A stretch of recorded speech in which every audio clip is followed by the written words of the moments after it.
नमस्कार।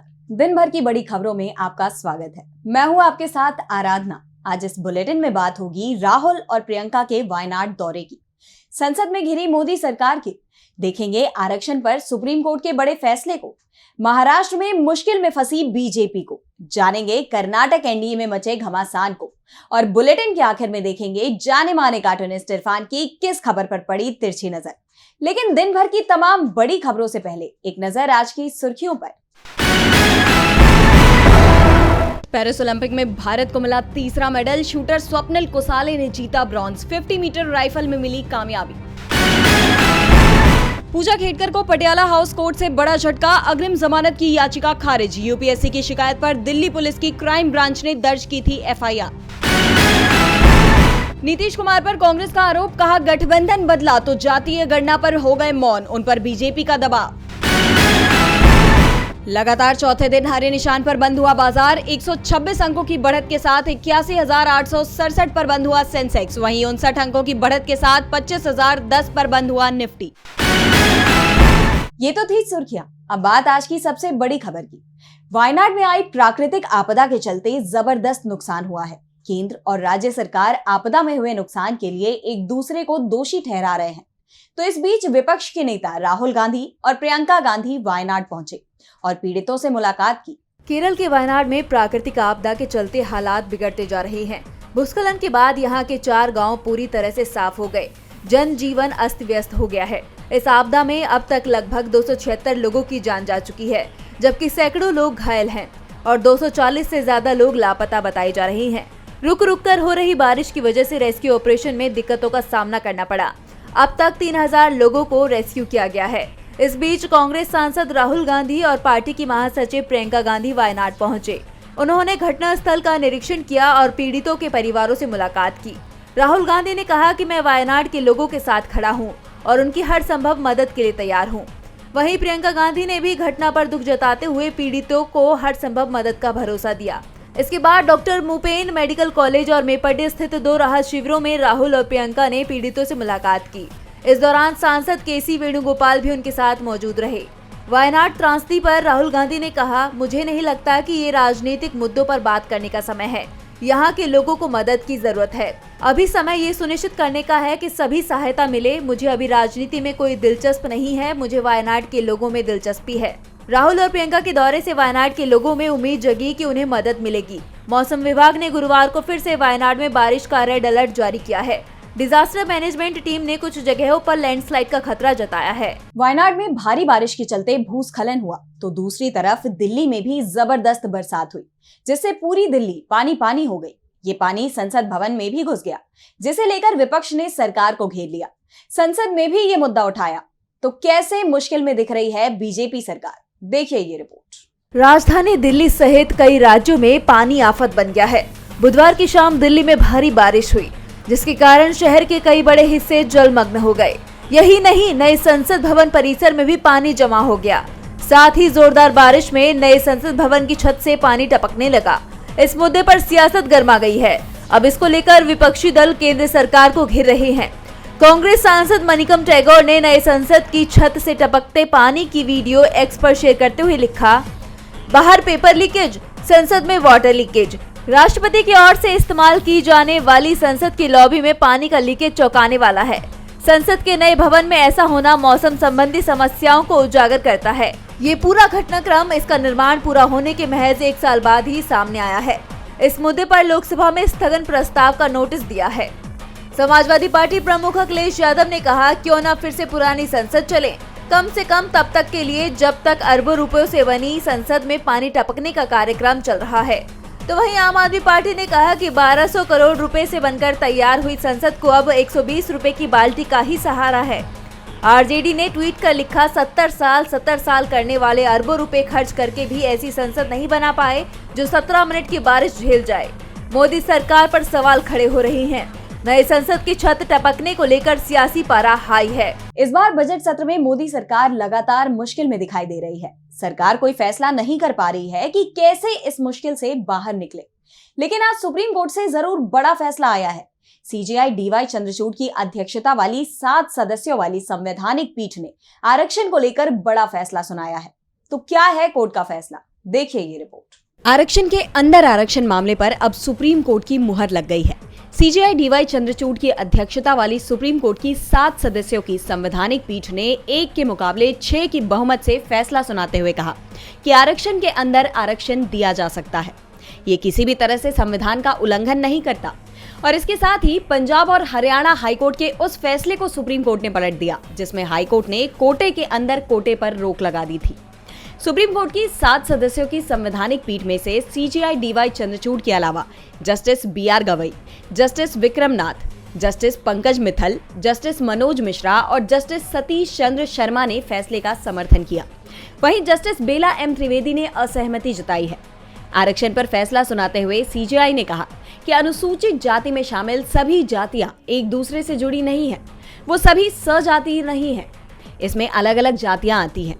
कोर्ट ने ये भी माना कि अनुसूचित जाति के अंदर भी भेदभाव होता है, इसलिए आरक्षण के अंदर आरक्षण किसी भी तरह से संविधान के अनुच्छेद 14 का उल्लंघन नहीं करता, जिसमें समानता के अधिकार की बात कही गई है, और ना ही ये संविधान के अनुच्छेद 341(2) का उल्लंघन करता है।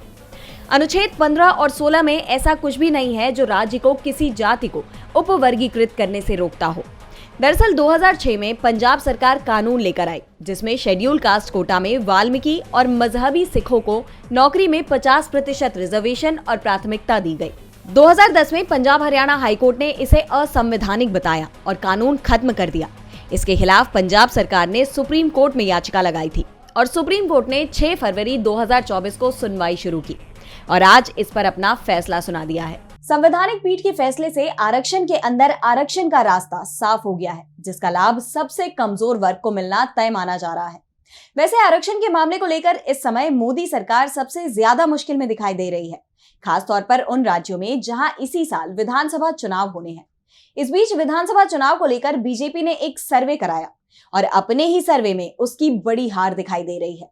तो क्या है बीजेपी के सर्वे में, देखिए ये रिपोर्ट। महाराष्ट्र में विधानसभा चुनाव से पहले बीजेपी को चौंकाने वाली रिपोर्ट सामने आई है। एक तरफ एनडीए गठबंधन टूटने की कगार पर दिखाई दे रहा है तो दूसरी तरफ महाराष्ट्र के वोटरों ने भी बीजेपी की परेशानी बढ़ा दी है।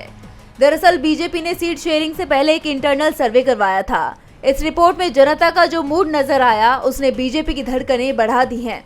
राज्य में कुल 288 विधानसभा सीटें हैं और दावा किया जा रहा है कि अपने ही सर्वे में बीजेपी के खाते में महज 55 से 65 सीटें मिलती दिखाई दे रही हैं, जबकि 2019 के विधानसभा चुनाव में बीजेपी को 105 सीटों पर जीत मिली थी तो 2014 में 122 सीटें मिली थी, यानी 40 से 50 सीटों का नुकसान अकेले बीजेपी को ही होता दिखाई दे रहा है। तो दूसरी तरफ बीजेपी के इस सर्वे में एकनाथ शिंदे और अजित पवार गुट को इससे भी बड़े नुकसान की आशंका जताई गई है।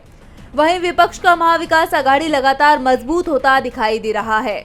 शिंदे गुट से अजित पवार की एनसीपी से यहां तक कि बीजेपी के विधायक भी पाला बदल रहे हैं। एनडीए के नेताओं को हार का डर सता रहा है, जिस कारण वो विपक्षी गठबंधन की शरण में जा रहे हैं और अब इस सर्वे ने उनके इस डर पर मोहर लगा दी है, जिसके बाद कयास ये लगाए जा रहे हैं कि नेताओं का ये पाला बदलने का सिलसिला और भी तेज हो सकता है।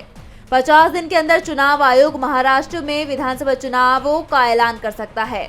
ऐसे में चुनावों से पहले जो रिपोर्ट सामने आ रही है वो बीजेपी को डरा रही है। महाराष्ट्र में बीजेपी को हार का डर लग रहा है, अपने ही सर्वे में वो हार रही है।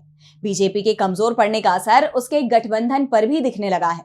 गठबंधन सहयोगी भी अब बगावत की राह पर चलते दिखाई दे रहे हैं। महाराष्ट्र में तो पहले से ही गठबंधन में दरार दिखाई दे रही थी, अब कर्नाटक में भी एनडीए में दरार दिखने लगी है। कुमारस्वामी ने बगावत के संकेत दिए हैं। कर्नाटक की सियासत में उथल पुथल नजर आ रही है। एनडीए के सहयोगी दल बीजेपी से नाराज दिखाई दे रहे हैं। एक तरफ बीजेपी कांग्रेस सरकार के घेराव की तैयारी में पदयात्रा निकाल रही है, लेकिन उसे अपने ही सहयोगी दल का समर्थन मिलते नहीं दिख रहा। दरअसल बीजेपी का दावा है कि मैसूर अर्बन डेवलपमेंट अथॉरिटी की जमीन के सौदे में भ्रष्टाचार हुआ है और इसमें सीएम सिद्धारमैया की पत्नी शामिल है, जिसके खिलाफ बीजेपी ने 3 से 10 अगस्त के बीच पदयात्रा निकालने की घोषणा की है। लेकिन बीजेपी के सहयोगी जेडीएस के सांसद और केंद्रीय मंत्री एचडी कुमारस्वामी ने पदयात्रा में शामिल होने से इनकार कर दिया है। साथ ही बीजेपी की यात्रा को किसी भी तरह का समर्थन देने से भी इनकार कर दिया है। कुमारस्वामी की असल नाराजगी इस बात से है कि बीजेपी ने पदयात्रा की कमान प्रीतम गौड़ा को दी है। वही प्रीतम गौड़ा जिन पर कुमारस्वामी को पेन ड्राइव बांटकर प्रज्वल रेवन्ना के सेक्स स्कैंडल को उजागर करने का शक है और अक्सर ही देवगौड़ा और कुमारस्वामी के खिलाफ खड़े नजर आते हैं। तो वहीं कुमारस्वामी का कहना है कि ये बारिश का समय है, जब सैकड़ों गांव उजड़ गए, हजारों लोग बेघर हो गए, तब इस तरह की पदयात्रा को कौन सही ठहराएगा। ऐसे में उन्होंने पदयात्रा में शामिल होने से साफ इनकार कर दिया है। वहीं बीजेपी भी उन्हें मनाने की कोशिश में जुटी हुई है। केंद्रीय मंत्री प्रहलाद जोशी और कर्नाटक बीजेपी अध्यक्ष बीवाई विजयन ने कुमारस्वामी से मिलकर उन्हें मनाने की कोशिश भी की है, लेकिन सारी कोशिशें बेकार होती नजर आ रही हैं।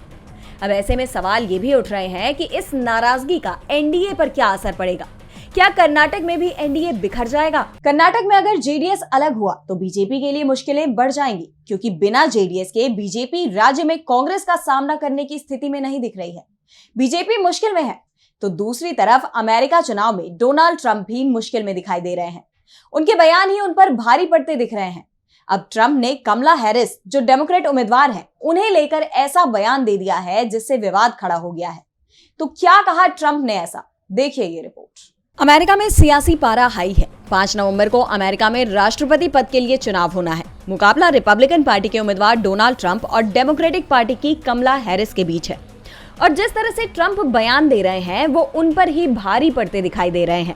मीडिया सर्वे भी संकेत दे रहे हैं कि 20 दिन पहले डोनाल्ड ट्रंप 8% वोटों के अंतर से आगे चल रहे थे, वो अब कमला हैरिस से पीछे हो गए हैं।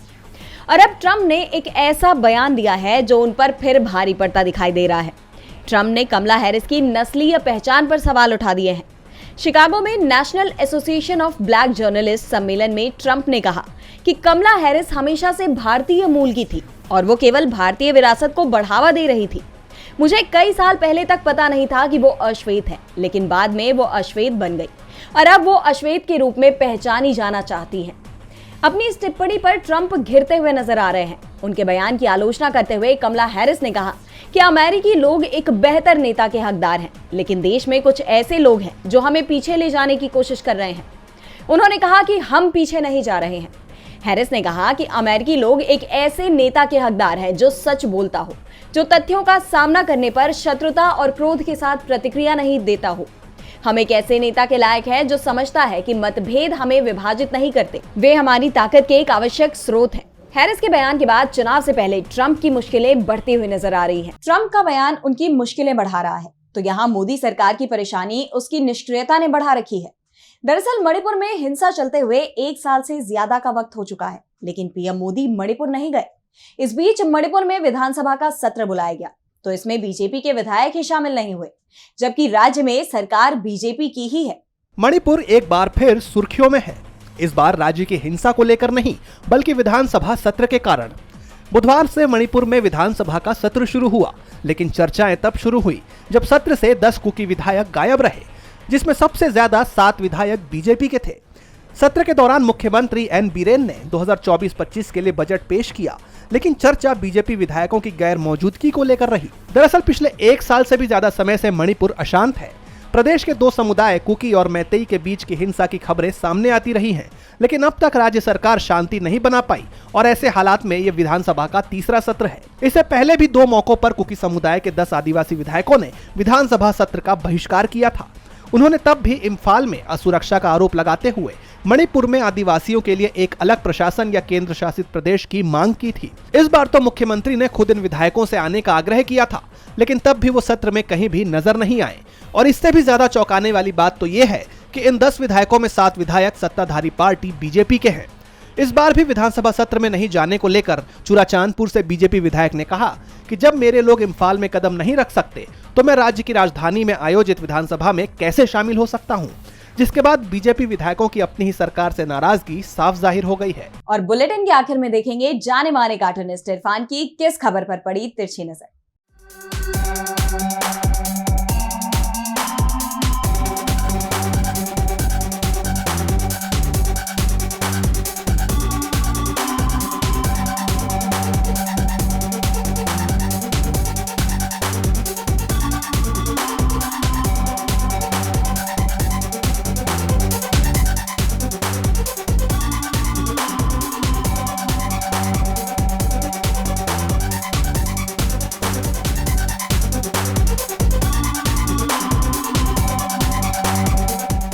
लीजिए देश को जिस खबर की आशंका थी वो भी सामने आ गई। मोदी सरकार का ड्रीम प्रोजेक्ट नई संसद की छत से भी पानी टपकने लगा। क्यों नहीं टपकता? आखिर ये प्रोजेक्ट भी तो विकास के गुजरात मॉडल का ही हिस्सा था। फिलहाल देश का पैसा बरसात के पानी में बह रहा है।